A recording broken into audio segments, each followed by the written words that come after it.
What is up, everyone? This is Paradox, and today I am going to bring you some Rogue gameplay of Diablo 4. This is going to be the early access beta, so just keep a few things in mind. We only have access to 3 classes. We only have access to the Barbarian, the Rogue, and the Sorceress. You can only level to 25. You're only able to go to Fractured Peaks, which is this area right here.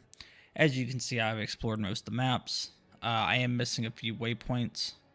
So a few things that I'm missing. There's still an area over here. Have to finish this area. Have this small area, and there's just a couple like little spots. As you can tell up here at the top, I have not haven't even got all of the waypoints. I haven't done any of the strongholds. I've only done about half the side quests. A couple of the areas discovered. There's still a lot in this area that I need to do, and I've already hit level 25. All in all, it's not too bad. As far as the dungeons, you have a good bit of dungeons here. Each one of the dungeons will give you a aspect upon first completion of them. You'll get an aspect that you are able to use. So this is my Codex power. Right now I only have 3 because that's all I can use for this class. That's all that was available here. But I'm going to show you 2 different gameplays of the Rogue build. The first one being a melee class. And the idea behind this one is I'm going to apply a lot of vulnerability with my puncture. I found this to be one of the most consistent ways to apply vulnerability. You have other ways to apply it, but I found that this one being the most consistent because super easy. All I have to do is hit them with 2 out of the 3 blades, which is a lot easier than it sounds. From there, Fury or Flurry is going to be our main damage skill. I'm also using the combo point system for the Rogue.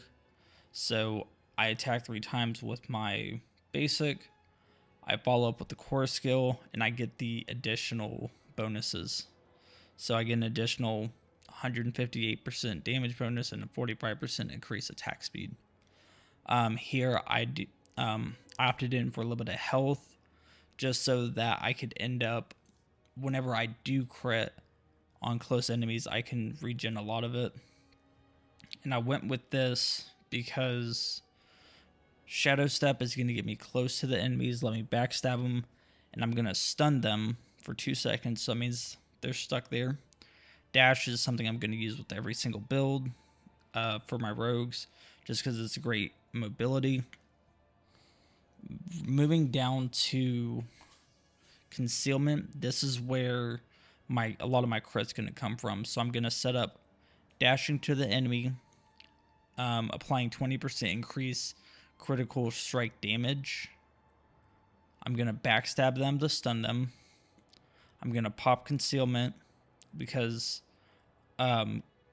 whenever an attack breaks concealment, they're guaranteed to be a crit chance, or they're guaranteed to be a critical attack. And so that's going to proc my siphoning strike. And then this is also going to end up helping me regen. These 2 are really, really good regens. Didn't opt in to take any of the cold imbuement, and reason for that was because I took Shadow Step. Now, if you wanted to drop Shadow Step and take an imbuement, more than welcome to. If I was going to pick an imbuement to take, it would either be Shadow or Cold, more likely Shadow for the damage. And then for my ultimate, I went ahead and went with Shadow Clone. So whenever I'm fighting elite, I can go ahead and pop it, get the extra damage down. Resource generation is huge for this build, so I'm trying to get as much as I can resource generation wise. And then I'm actually probably going to back out of this. I'm just going to do the extra resource generation for this. So as you can see, this is the melee build. It's not too bad right now. I'm going to run the same dungeon for both of them. The reason I'm doing this dungeon, there's a lot of elites in this dungeon. Really not a hard dungeon, but there's a lot of density as well, so it shows you a good layout on what the build is capable of, even when it's against really tough enemies. A lot of times I will just use my dash for mobility. I don't necessarily have to have it for damage. So the vulnerability is right here with the purple. So you can tell when I'm applying the vulnerability. And as you can see, I'll show my gear afterwards, but I am really not struggling too hard on killing anything. And again, I am only at level 25, which the dungeon scales with your level. So if I was a level 10, this dungeon would be level 10. I'm not going to worry about them. This build is going to rely a lot on your daggers. So set that up. Do that here. Pop my shadow. And just kind of DPS them down. Because I end up healing from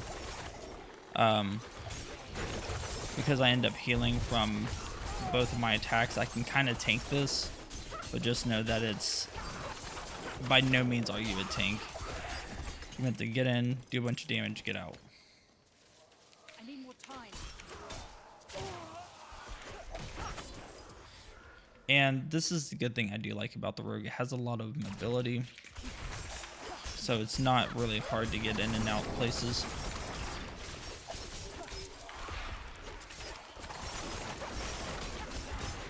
I will say that the I'm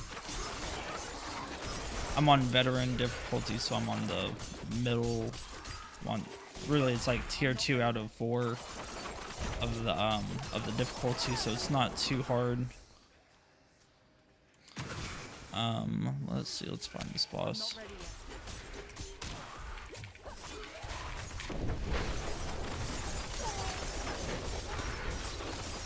And because I end up making enemies vulnerable, I heal off of attacking vulnerable enemies. So, once again, sustain isn't horrible, but it's pretty good. I think that there's gonna be, this is the higher damage build that's available.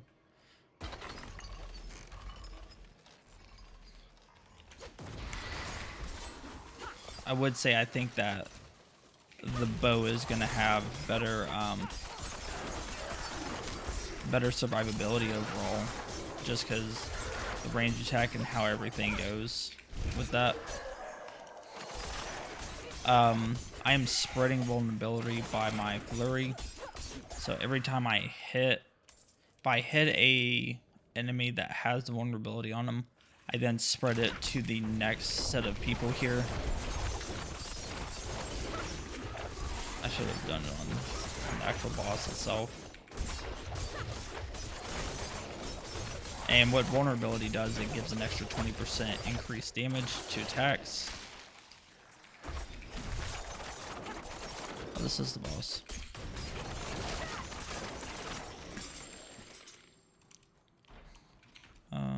Yeah, we go this way. Very high mobility build.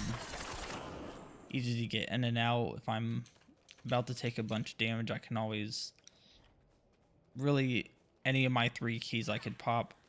If I needed to teleport away, I could. If I needed to dash out, or if there was nothing I could do and I was just going to end up taking that damage, I could proc that for my crits.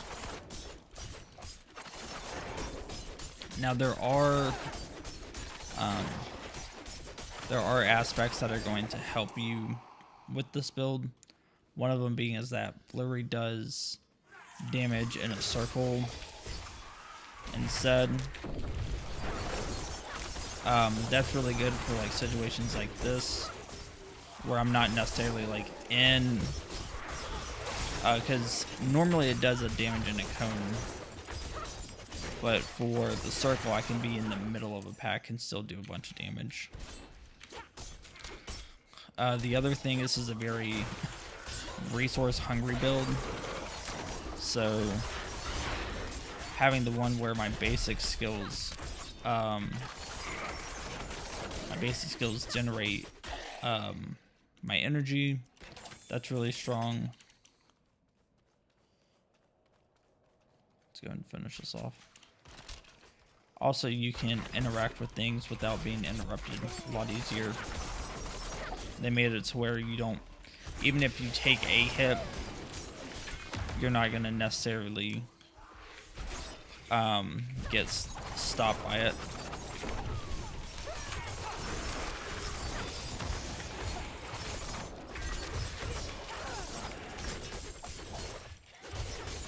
This build overall doesn't take a lot of damage because of the high dodge chance from dexterity, and then because of the mobility skills I have.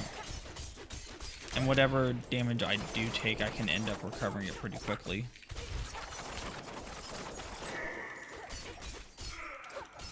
I think overall this is going to be an A tier build. I don't think it's going to be the S tier build. For meta, for PvP, I think it's gonna it's probably gonna end up probably still A tier for PvP. I think it's gonna be one of the stronger builds for it, just because you can turn invisible. You have a bunch of movements, ways to get in and out of combat to do burst damage.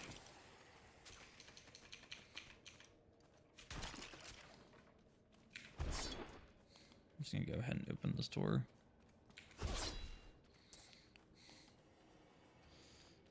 And I've noticed that with this build compared to some of the other builds I'll be showcasing in a later video, the DPS on this one alone is probably one of the highest in the games. Consistent DPS.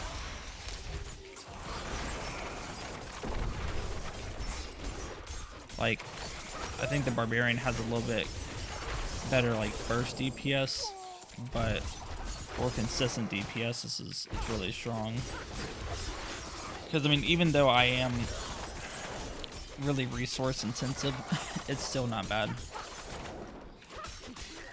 So I'm actually going to make this a two-part. This is going to be part 1, and then the second one I'm going to make as part 2.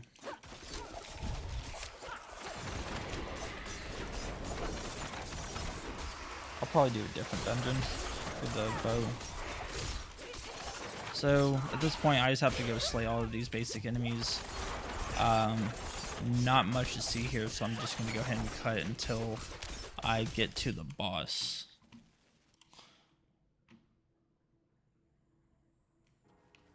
Okay, so we are at the boss. Same idea. It's going to be the same rotation as usual. Just apply, and then just do what you can to do as much DPS as possible. Now, this is only the beta, so obviously things are subject to change depending on what kind of aspects and other legendaries you can get. I have picked up some legendaries in this dungeon. I will not be changing gear, just so I can give y'all a fair comparison between the two builds. All the gear will be staying the same, and I will just be showcasing some of the other drops afterwards. So I don't know how often you'll be getting rares in the main game, just because before they made it seem like rares were going to be a really big thing, but now, like, or not rares, uniques. Like, I've dropped a lot of uniques so far in the beta. So yep, that was it. Wasn't too terribly hard. So make sure to check out the next video to show you all the gear. Attack power 423, armor 16, life 440. As far as stats go, we're real intelligence and dexterity. That's kind of the stuff that we're looking for, because we have the dodge chance and skill damage, and then we're getting the critical strike chance from intelligence. That's going to be the big thing. And as far as the weapons, really nothing special about them. They're just rares that I've worked with. I don't have any uniques on, so you could start this build as soon as you get it, and that's how it's going to play. Make sure to follow us on Twitch. We try to stream twice, at least once a week. If you have any questions, leave comments down below, and make sure to check out the next video for the ranged one.